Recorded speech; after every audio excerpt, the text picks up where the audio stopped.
we are not out of mosquito season yet. No, it's a while. Oh, they've been getting me good, man. Dude, it's everywhere. And I think I'm still allergic. You know, like when I was a kid, I was allergic to mosquito bites, and now when I get them, I get these huge white, like, welts on my legs and arms. It's terrible, but you can take care of that. Yep, with Mosquito Nicks, you can go to mosquitonicks.com.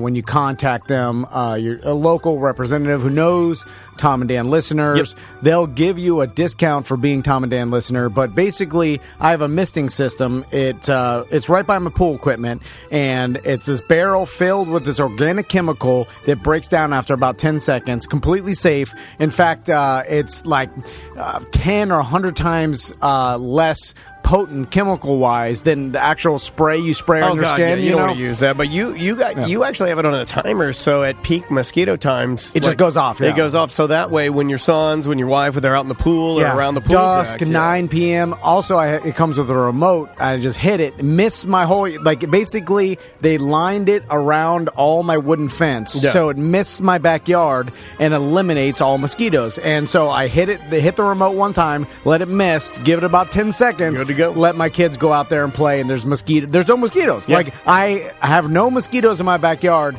and it's been so rainy lately, for sure. Oh, they're crazy. If you live in Florida, your backyard is mosquito crazy, especially you go out there in dusk.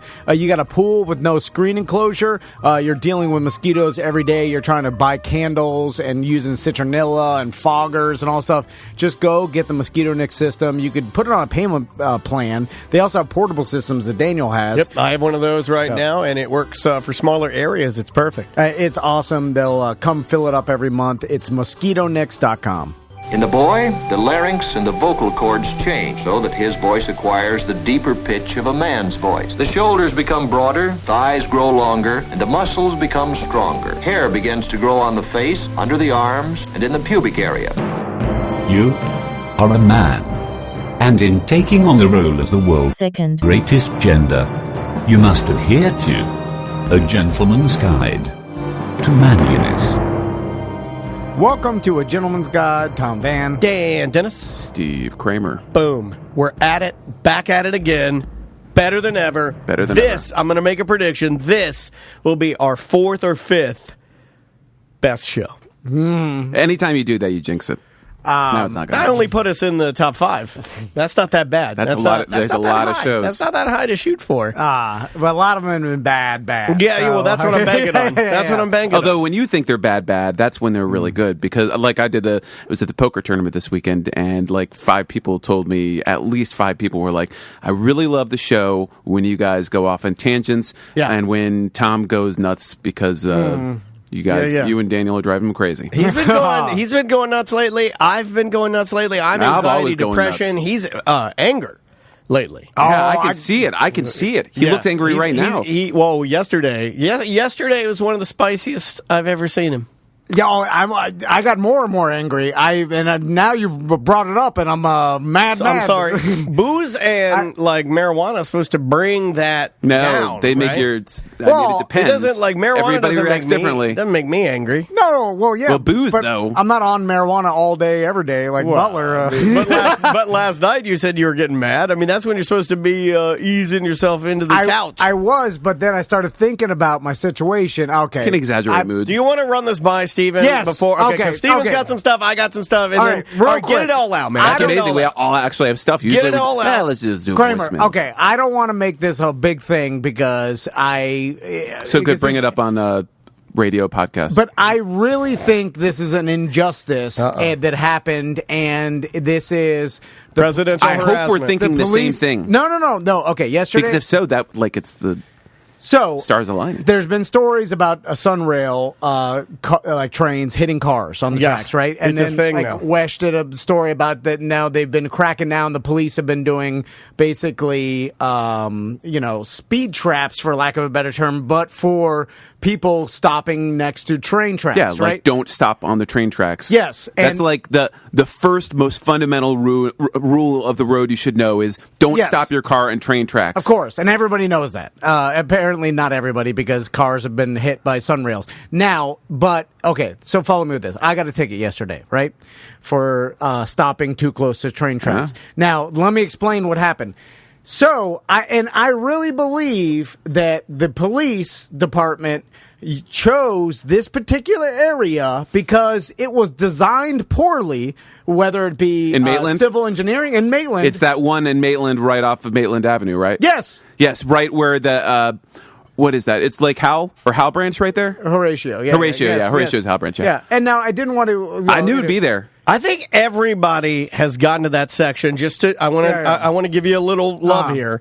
I think everybody has driven in that section of town and been confused because I know I have. I know I've been going to make a left, kind of like where there's a Jeremiah's Italian ice place here, where I'm going left there, and I'm like, do I go? Do I not go? What am and then you kind of just gun it and. So there's a good argument that the reason that they're there is because they know it's a dangerous intersection of road and rail, and they need what they're trying to modify traffic patterns, and it might be part of a longer term plan. So what happens is if there's like an issue, the city engineers will do a study. They'll do a traffic study. So they'll look at it, they'll see what's happening, what are the accident reports look like, why are accidents happening, what should we do to modify that. And sometimes what will happen is the city manager will intervene in the meantime and go, all right, well, until we fix this, let's put cops out there, to make people on alert and modify their behavior. And if they do that for a few months, that will modify the behavior. Now, the question is, did they give you a ticket for money? I heard the tea kettle. Yeah. Did they ticket you for money, or was it a warning? No, it's money. Okay, so here's the thing. All right. You just spit on me from there. I could feel that. It's raining in here. In this particular area, where I was coming from, it was a one-lane road, right? So imagine sitting at a light. One lane each way.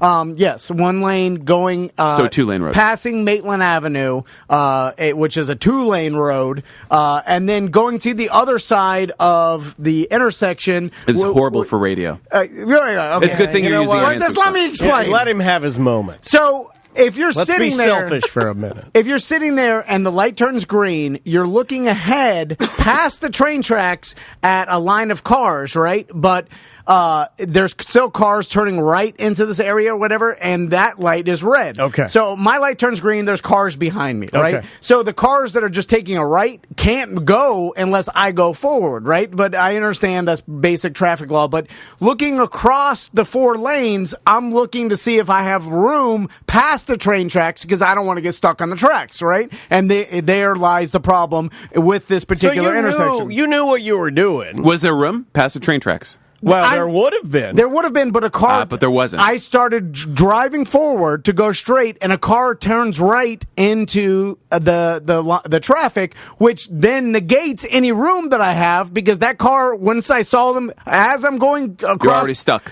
Then I'm like stuck, so now I don't want to go on the train tracks. And here's the thing, as I'm noticing this, there's a line of cars being pulled over by what looks like, I'm not even joking, 6 cops that are just standing there, pulling people over for stopping next to the tracks or on the tracks. So when you were pulled over for being too close to the tracks, how close were you to the tracks? Well, this is the thing. I stopped in the middle of the intersection because I didn't want to stop on the tracks, right? Because the light's red, right? But now I'm in the middle of the intersection, and there's a car behind me, right? In the middle of the intersection. So now I'm stuck in no man's land where I'm like, I can't move forward because there's no room, and if I pulled forward, I'd be on the tracks. So I know not to get on the tracks, right? Just like everybody. Yeah. But I'm stuck there, and the cars, there's a red light. Are you on Horatio or Maitland Avenue? I am on Horatio. Okay, heading towards Maitland Avenue. We're heading towards 1792. Heading on Horatio, towards 1792 or Maitland. Towards 1792. Okay, I understand. So I'm stuck on the middle of Maitland Avenue, waiting for the light to turn green, and I see the cops, and I'm like, well, what do I do? And there's a car behind me. So then I'm like, well, I'm not going to pull up on the train tracks. I know better than that. So I'm just going to sit here because I can't back up. There's a car behind me. Expose myself. So you never made contact with the tracks. Well, here's the problem. So then the light turns green, right? Yeah. But now when that light turns green, the other lights turn green. I can't get an answer to that. Well, this is the problem. So then he's getting to it. The cars start moving, right? And I'm like, okay, I'm going to judge when the car in front of me that's basically right in front of the tracks starts going, like, based on the cars in front of them. So cars start going. I'm like, okay, I could start easing into it because of the flow of the traffic. The problem was the car in front of me is looking at the cops because it's a goddamn, fiasco going on. It's a fiasco. Shout out to Pat and Taco. There's 7 cops standing there just pulling people over anywhere near the tracks. So then I'm like, go, go, go. And the car in front of me doesn't go. When they didn't go, did you do the move that I always do where you go, that's what I do. I pulled past the tracks because I know better than stopping the tracks. And usually in this scenario, there's parking spaces to the right that you could get off so you don't have to park in the tracks. But all those parking spaces are taken by people getting tickets for stopping on the tracks by the cops.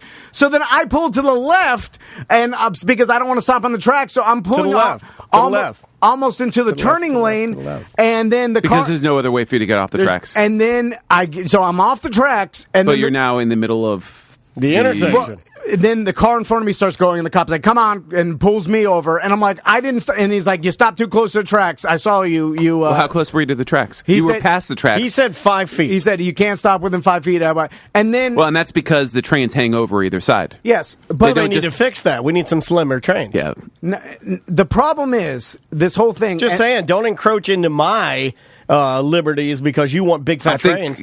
I think the law sets That's why they have the 5 feet. Skinny train, no problem. Here's my argument. My argument is, while I'm getting the ticket, I watched a dozen other people do the same exact thing. Then that's the worst too, because that never matters. Well, no. But so did you ask him? Did you tell him the situation and ask him what should I have done? The guy's a D-head. He's like, stop near the tracks. Go over there. Did you ask him though? Like, didn't even want to talk to me. Just so I know. Walked away. Why didn't you get out of your car and just start running? No. So can they do anything? They're shooting me. I mean, yeah, no, they're going to shoot you? No. Wait, I'm running away from you. I'm not running towards you. I get out of my car because I think that what you're telling me is wrong, and I just start running down the road, and you're going to shoot me? No, tell them to move out of this country if that's the way things are going to be. That's the way it would have been. Kramer, before 1950. My whole thing is, if there is an actual engineering problem with a particular area, right? Where what? You misjudged the amount of space you had. Yeah, but everybody was doing it. How many tickets? Which is why they had so many cops, is because everybody's doing it, so they needed to be able to pull over a lot of people because they know it's an ongoing problem. But you could explain the problem here, and or I could, or do you want me to take your side? Which side do you want me to take? I'm only asking because you think ticketing a bunch of people dropping their kids off at school and a bunch of let me switch people that are making the same. Do you think ticketing them is fixing the problem, or do you think inherently the engineering of this particular intersection is a problem and there should be signage? There should be traffic. Let me speak to this. It's not just that particular intersection.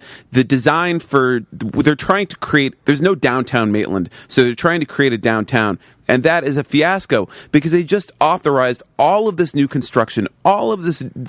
They've over the last decade, at the same time, and they've got all of this new construction, all this commercial property going up, all this residential property, so many more people, and the footprint of the roads has not improved. There's no room for future growth because it's like a zero lot line for all these very expensive developments right up to the road, and no planning for future traffic.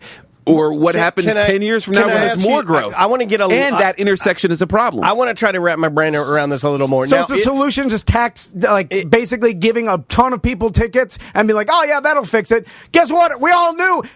I saw a lady that just dropped her kid off in school, and the cop's like, God, get over here. And she literally started going, and the cop's like, hey, get back. And then she didn't even understand why she was getting pulled over. No one did. Let me ask you this before your head completely flies off. You look like you're about to have a heart attack. Is this a problem when there isn't school drop-off? I don't know. Is that a problem in low traffic? The only time because there's adequate room. What happened is because it was a cluster, Tom was not able to judge it because people acted even more unusual than normal because there's so many cops around. The domino effect of all the other cars in front of him and police. Right. So couldn't you just during that time, is there a way to appeal and say, like, to them, say, look, this is what I did?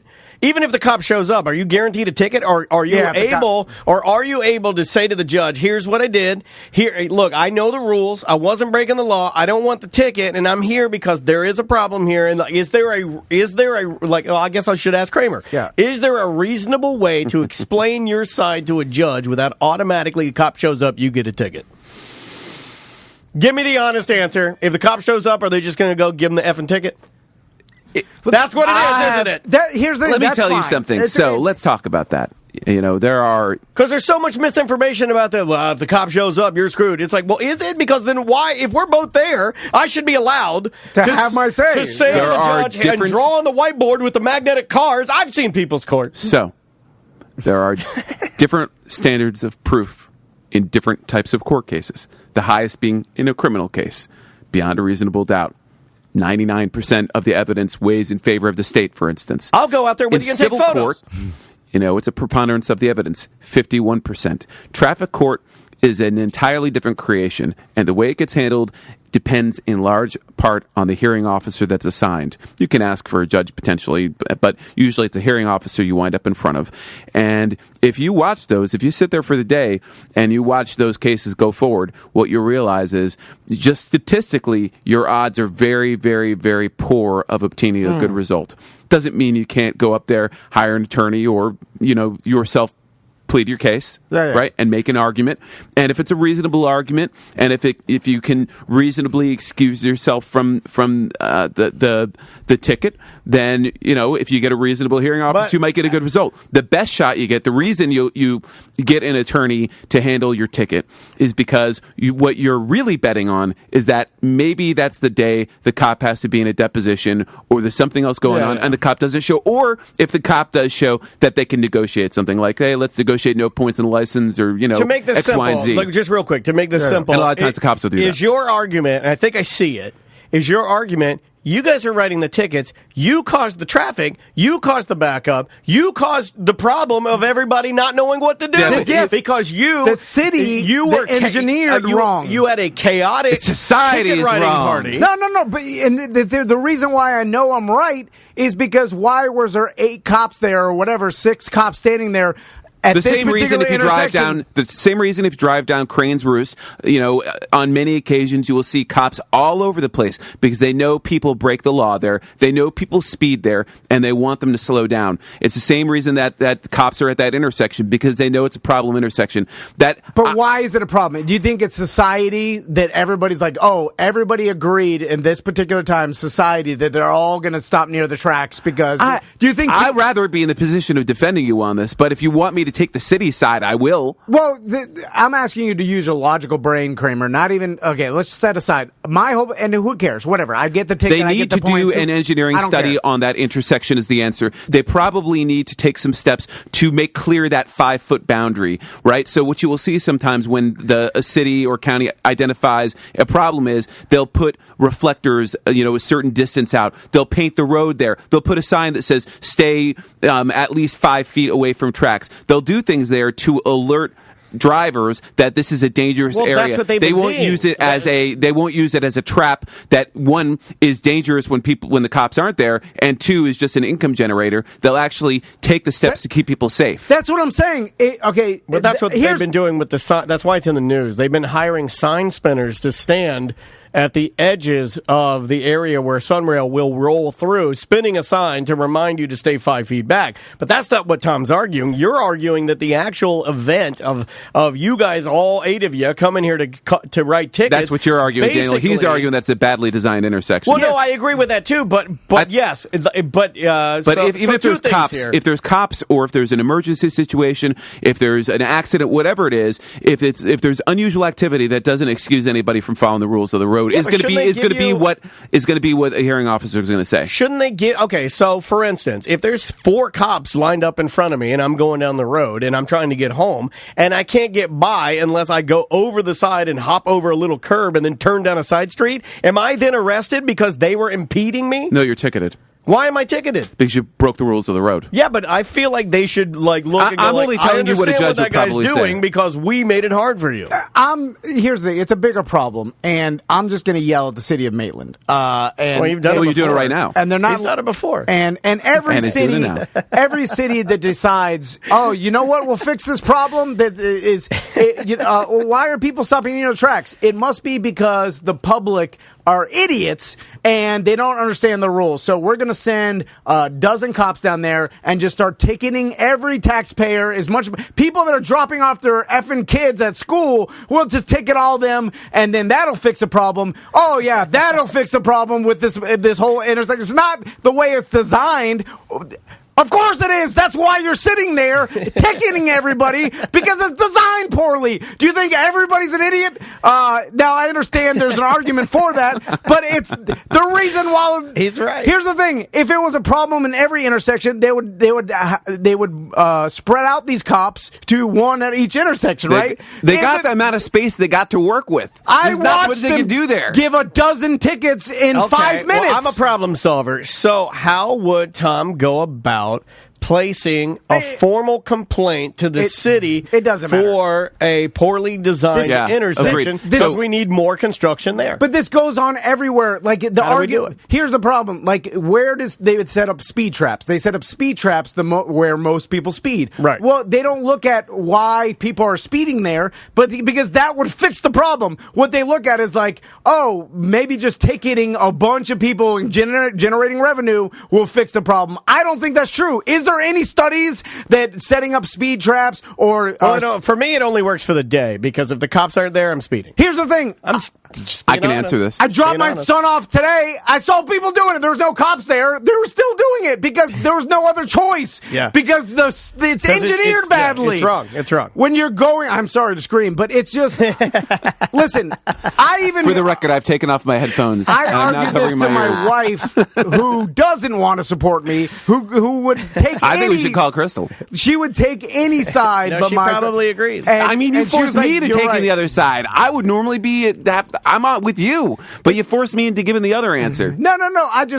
But I hate the fact. I think you would feel better. So, because I know you're hot about this, I think you should go through the steps at night when you get I just home. hired Hunchuck. No, you should go through the steps, not to necessarily fight the ticket. And that's what I because would the tell you ticket to is do, neither here just nor for the there. record. But I think you should actually file for the first time in your life, write a letter.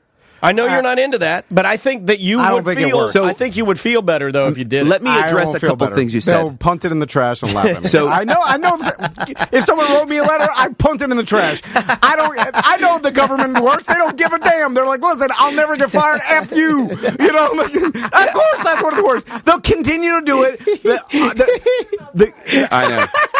You can hear him outside. The city will be like, this is a problem. Just send the cops out and ticket everybody. That'll generate a bunch of income, and maybe that'll curve people from ever doing. No, Steven, does that work? Does setting up like speed traps and traps to trap citizens into, especially in areas? Is this a Tom Van question or a real question? It's a real question because I'll answer it. the problem is if there's an area that We've heard the bunch of problem. citizens end up doing the same This thing. is why you should never go to court and defend yourself, Tom. Is the inherent problem the citizens, or is it the situation created by the engineer of the traffic? Which isn't that created by society? If we implicate society, are we not implicating America? I'm not going to stand by while you badmouth America. No, it's the government. No one knows what they're doing, and for sure. All right, so let me answer that. The first part is not every situation where you see law enforcement out to enforce traffic laws is designed to generate revenue. Sometimes they're just giving warnings. Sometimes they're just out there to put people on notice. Sometimes they're out there also doing warnings and giving tickets. So I've worked with cities in these particular situations as an advocate, meaning as an attorney, and also as a citizen. And when you talk to a city manager or a city engineer, what they will talk about is changing driving patterns does not happen overnight. So what they will do is they will place, for instance, if they know there's a road where people are speeding down, they've got a few options. One is, do they make a structural change? Meaning, do they put in speed bumps? Do they change the road? Do they put in a roundabout? Do they put in signs? Do they put in flashers? They have all sorts of tools at their disposal to make a structural change, right? That's one of their options. Or do they feel like they can do have a simpler way of modifying traffic patterns by placing cops out there? Well, sometimes they'll try the cops first, and they'll put them out there, for instance, on a regular basis for like 3 or 6 months. And what they say studies show, and this is from the engineers that specialize in this stuff, is that if you put cops out there for 3 or 6 months, that people will modify their driving patterns, that they will understand that this is a place not to speed or to not engage in risky behavior, right? Otherwise, the other option is they can make that structural change. Sometimes what they will do, though, is a little bit of both. But you can go to the city manager and raise this as an issue and say, this is a dangerous intersection. One, you have a voice, so you don't have to write a letter. Just find out who the city manager is for Maitland. Call the city manager and say, I think you've got a problem here. You have other parents who probably got tickets, too. Have you done an mom? Yeah, you probably know. Go to school. You probably know those people. Have you had the city engineer do a study, to see if there's a better solution for this? Because it's dangerous, and the solution isn't you don't stop the danger, just by generating revenue every now and then. Or it's not enough of a change in behavior. So, will you do study and make a change there? Sometimes cities and governments are stuck because there's no change they can make. So like the Fairbanks curve, there was no fixing that until I-4 Ultimate, really. I mean, re-engineering that curve is a very, very expensive project. How many exits have you guys missed since they started rearranging everything down there? Oh, yeah, it's been a mess. I miss Ivanhoe every single day. I end up driving all the way to Claremont, looping back around to my house. You know what? And the problem is, it's only a problem when this many people are coming out of this one area where the church is. I bet you they would never do this on a Sunday, which is probably another problem. They'd be out there handling it like they do at some of the fancier churches around here, right? Or they would get such backlash from ticketing everybody leaving church. Old people. That they would never do that. But what they're doing is ticketing everybody leaving. Well, they hire somebody to do traffic control. Put a sign up first. Also, to clarify, when I work with the government, it's not for the government. It's to get them to change. It's to get them to do something. So, a family comes or a neighborhood comes and says, we've got a dangerous situation. We've had kids hit by cars. We need a change here. Well, that's when you get on the phone with the city and say, this is a problem. Or if there's a lawsuit because, something happens, somebody gets hit and you sue the city, well, that's a good way to get them to change. Here's what we're going to do. We don't know. Don't say sorry. I think this is all good stuff. We don't have to switch gears. If you want to bark a little more, I'm all game for that. I know Steven's got some things he wants to hit. I've got some things I want to hit. But no, don't say sorry. I think this is good. But I do. Yeah, I'm fine if you want to talk in circles for 20 more minutes. I'm good with that. But I do think his idea of, look, it's bothering you. You got you hot. If I like this idea for the chat room. Let's protest at the intersection. No, let's get a BDM protest. I have no time for anything. Write a letter. I have no time to write a letter. Have my wife write a letter and just sign. Don't write a letter. Make a phone call. I do not think they care. I've called. Just so you know, I've been on the phone with a few different city managers and different government offices, and there are a lot of listeners. Yeah, I said there are a lot of listeners. I know people that work for the government. They laugh. They say this is a joke. This is an insane waste of money. No one cares. Everybody's an idiot. And it depends on the city, man. And then I'm like, there's nothing we can do. That's when I just feel defeated because they just, and the only thing I can do is yell about it right now. Yeah, but you could call them. You could. At least I think that would do more than just yelling. Just call them and go and drop media credentials. They'll get their attention really quick. No, they're like, what? What's a pod nest? What are you guys? You're the fart guys, right? They're like, no one listens to radio. All right, let's take a break. We'll come back with more A Gentleman's Guide to Anger right after this. It's the Tom and Dan Cruise 2020. This is like what, our 7th or 8th cruise I think we've done? Yep. And if you go to the website, tomanddancruise2020.com, that's the numbers, 2020.com, you can check out. We're going to be sailing April 20th through the 24th, 2020, and it's going to be a heck of a lot of fun. Absolutely. If you missed this year's cruise, the 2019 cruise, you definitely book the 2020 cruise. Like Daniel said, tomanddancruise2020.com. Welcome back to A Gentleman's Guide to Manliness. Dan Dennis. Tom Van. Steve Kramer. All right, we're going to switch gears because even during the break, very, very spicy. I still think you should call the city manager, or maybe the city manager on my behalf can call you. Or maybe I'll call the city manager and ask it politely if they could actually return your call to help, mild you out a little bit. I'll tell you what, I'll call the city manager. That's a good idea. Okay, I'll do it. So I did see something that was not traffic related, but does deal with David Hasselhoff. Yeah, it says David Hasselhoff is about to become a post-punk icon. The former Baywatch star's new album features covers of the Jesus and Mary Chain, Echo and the Bunnymen, as well as Ministry and the Cars. So the funniest thing... That is weird. That is weird, but the funniest thing about this is if you scroll down the story, that's a story I saw on Vice. I thought it was really entertaining because you don't think like David Hasselhoff post-punk. I don't think anybody that I know does, but he's got this history. He actually had New Order on Baywatch, and they performed on Baywatch. They performed. I didn't know that. Regret on Baywatch. Yeah, there's a video for it. You should pull it up. It's really bizarre because New Order, Joy Division. You don't necessarily think of them like on a beach performing, and it's actually them on. It's a Baywatch version of Regret by New Order. What song is this right here? Regret. This one right here. That's Head On. Who sang Head On? So Jesus and Mary Chain sang Head On, and then the Pixies covered it. Okay, here's a little New Order on Baywatch. Let's see. The video really makes it, though. Okay, it's... I'll click over here so you guys can see that. Oh, wait, okay, David's like looking out over the beach. He's looking at New Order playing on the beach. Oh, they are on the beach? Yes. Why does it say live by satellite via L.A.? Because maybe they did it live? No way. On the beach? Weird, right?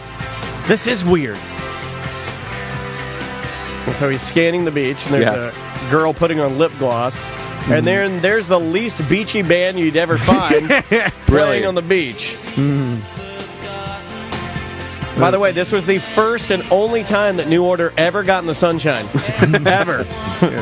Definitely the first time...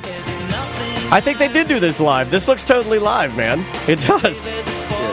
They were mad and they got sand in the shoes. They're like, why are we doing this? We're selling. I've got sand in me New Order shoes. Let me just say, I cannot see Ian Curtis performing on the beach. This is weird. And there's people playing volleyball. When he sang for Joy Division, I just don't see that happening. And here's a little Hoff playing... Here's the crazy thing. It's actually not bad. Here's a little Hoff.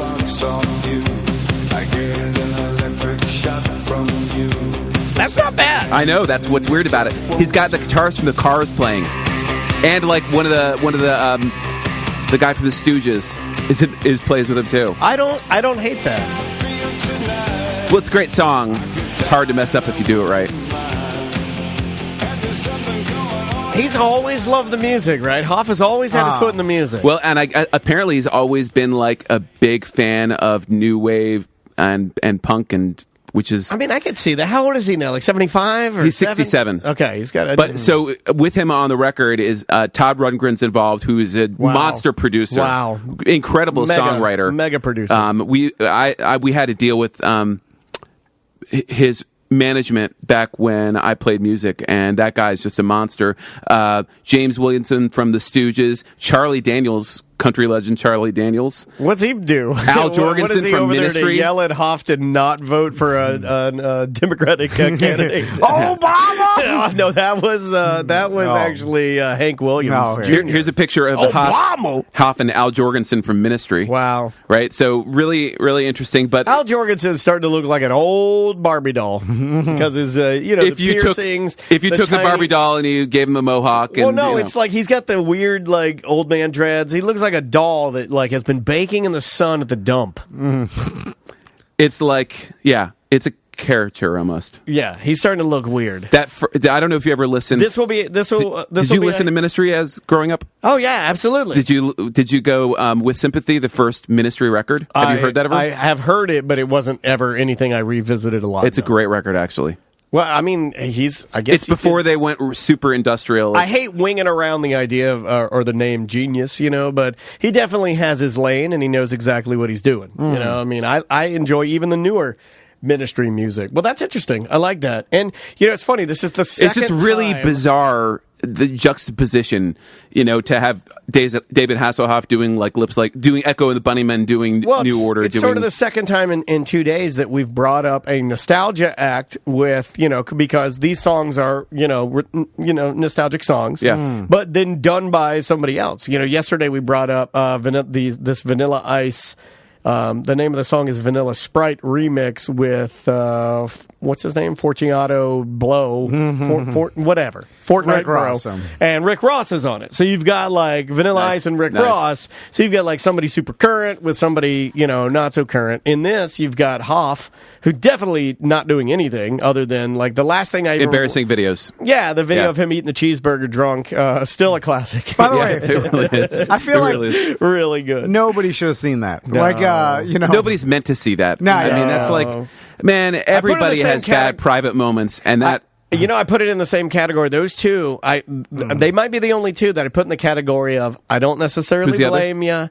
And no one should have seen it. Alec Baldwin calling his daughter a little pig on the voicemail message. Yeah. Because we all have that moment when your kid or somebody in your family has done something, and you know how you can talk to them. Yeah. You don't have the same relationship. Now, he wasn't using the Dog the Bounty Hunter N-word or any of that. He was calling his daughter, you're acting like a little spoiled piggy, right? Yeah. That was the whole thing. The reality is that all humans are fallible. No human is perfect. And that's part of the challenge of our age is that, with technology, we can capture humans at these moments that, should be private or don't represent their whole life. But he not every song is like a cool new wave or post-punk or alternative song. Whitesnake's Here I Go Again is on there.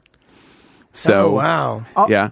And he does Modern English, I Melt With You, David Bowie Heroes, which he chose good songs to cover. They're easy covers. Echo and the Bunnymen, Lips Like Sugar, New Churches, Open Your Eyes, which he has a video for. Sam threw something in the chat room. She said, nobody should see that, but I'm sure you guys are fine with leaked nudes from celebrities. No, nobody's meant to see that. I'm not okay with that either. Nope. I mean, nobody's meant to see it. I'm looking, though. Yeah, I'm not going to not look at it. I'm not going to lie to you. But I'm not okay with it. Yeah. Well, I'm like, this is unfortunate. I'll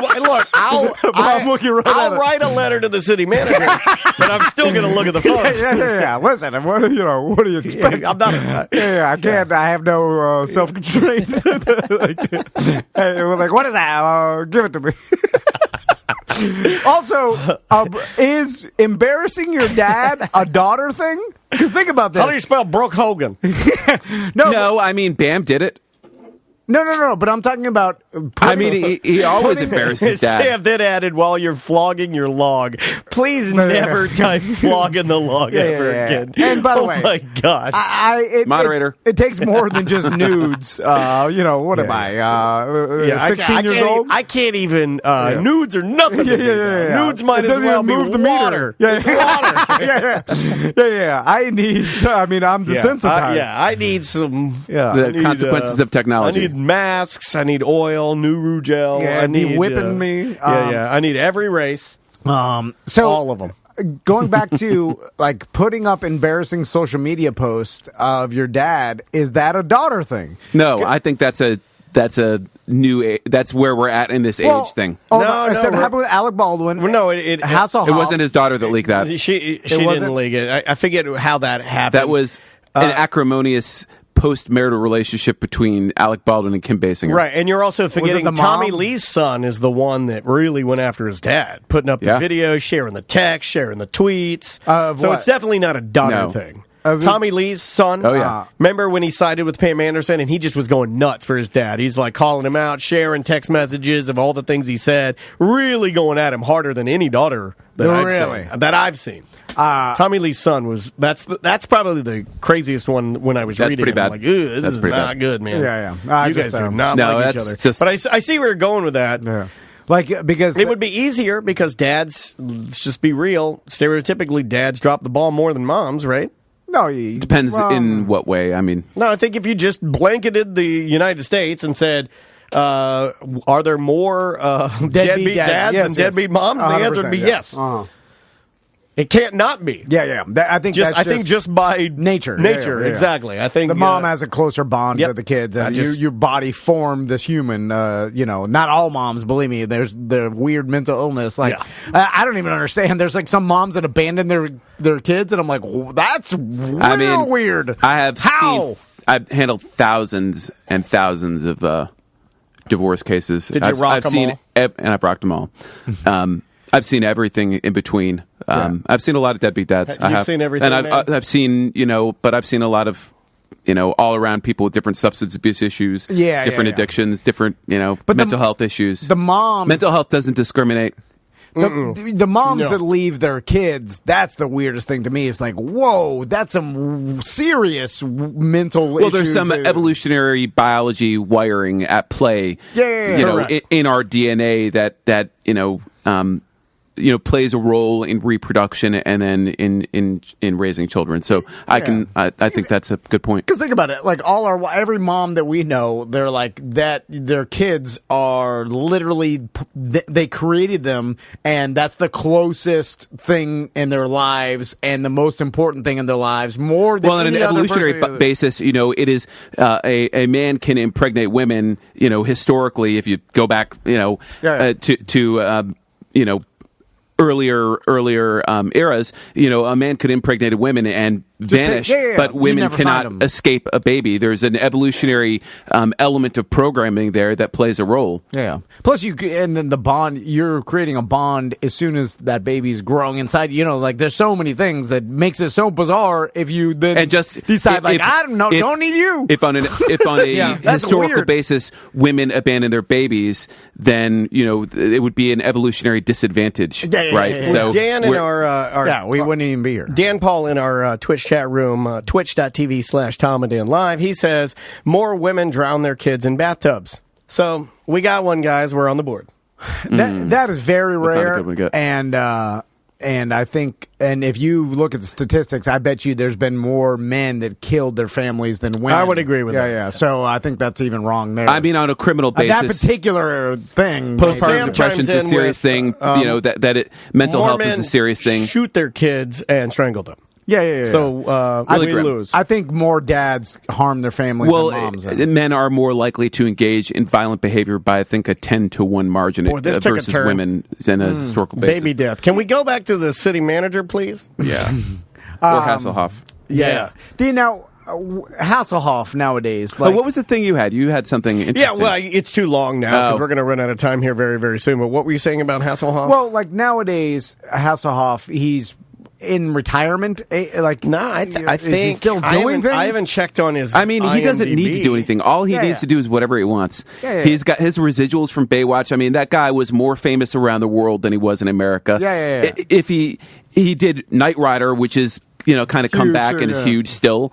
I mean, it still airs on reruns like on Encore or Stars or something. So what do you think he pulls in a month? With all, maybe he put in retirement, is he pulling in $50K, $100K, around that? You know what I'm saying? I don't know. Recently married. I had no idea. Hasselhoff's net worth is estimated at $110 million. So I don't know what it matters. He pulls in a residuals. His income generation just from his net worth has got to be huge. What's crazy though is I was thinking about Friends. You know how Friends has had this second and third life in syndication and now in streaming? Netflix paid an obscene amount of money just to keep Friends on for one more year. Yes. Now here's the crazy thing about that. Obviously, all the main cast members are insanely wealthy from it.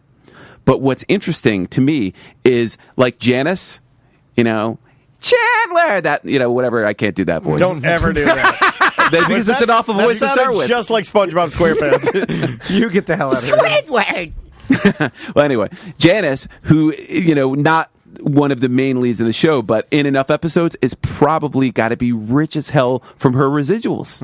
Or Gunther, who's a relatively recurring but minor part, has got to be insanely wealthy from his residuals on that.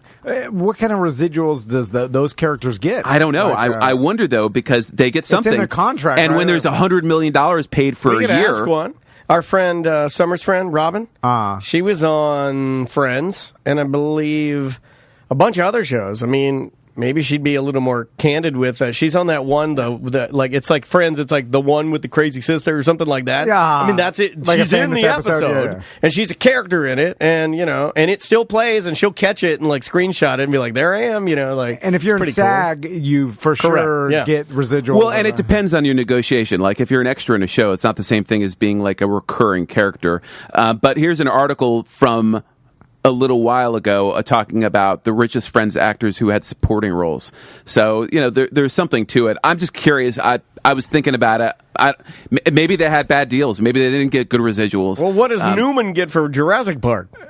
Well, Jurassic Park or Seinfeld? No, I'm just saying, like, you mean that guy? He's like, literally, I don't know his name. I call him Newman, and he's probably secretly mega rich, right? And from Seinfeld, because then from all the stuff he did. But the movies, you're not going to get any back end deal unless you, for sure, he's not getting still money for Jurassic Park, right? Like, no, most of those actors they just paid one. I don't know how their contracts work for entertainment. I know there's basically different people have different deals. It depends if you're SAG or if you're, if it's not a SAG production, and movies are drastically different from TV. But it'd be really interesting to find out, though. $8 million. That's still good. That's his net worth. But he's been in a ton of stuff. That's not necessarily from residuals. He'd make a great Joker, wouldn't he? Or not Joker, Penguin. No, he'd make a fantastic penguin. And maybe like in an earlier version, but now it would have to be somebody really edgy. I always found the character to match Joaquin Phoenix's Joker. The character of Newman always pushed it a little too far for me. He was always a little too evil. It gave me an icky feeling. He was silly evil though. No, not to me. I think I think he just rubbed me the wrong way. Because I get the same feeling when they're at dinner in Jurassic Park. And he's talking about how all the people around him don't care. He's bad about at Jurassic what's going Park. on. Yeah, he's a Seinfeld, really maybe bad you're man. transferring your feelings from Jurassic Park to Seinfeld. I'm projecting them all. Like I'm just looking. Wayne Knight, you're a bad seed. Mm-hmm. That's how I feel. Also, he got eaten by the booger. That was a great part. He got what was coming due to him. Yeah. Right? I mean, that's what we all want to see. And by the way, the Barbasol can that all the Jurassic dinosaurs' DNA never resurface after. They put that in there and get covered with mud to hopefully come back in later sequels. Maybe that's a MacGuffin for a forthcoming Jurassic Maybe Park this year. Right? I don't know. Big old dinosaur Barbasol can. I wanted to look like the Barbasol can. We got to get out of here. Plug some stuff, please, guys. OneFirmForLife.com. Yes. Kramer, where can... I know you specialize in divorce and collaborative divorce to make sure that it's not a mess in court, and that's the easiest way for you. I mean, if it has to go that direction, it can. Yeah. I mean, you could also after but we haven't said that in a while. Rather, you still F and A's?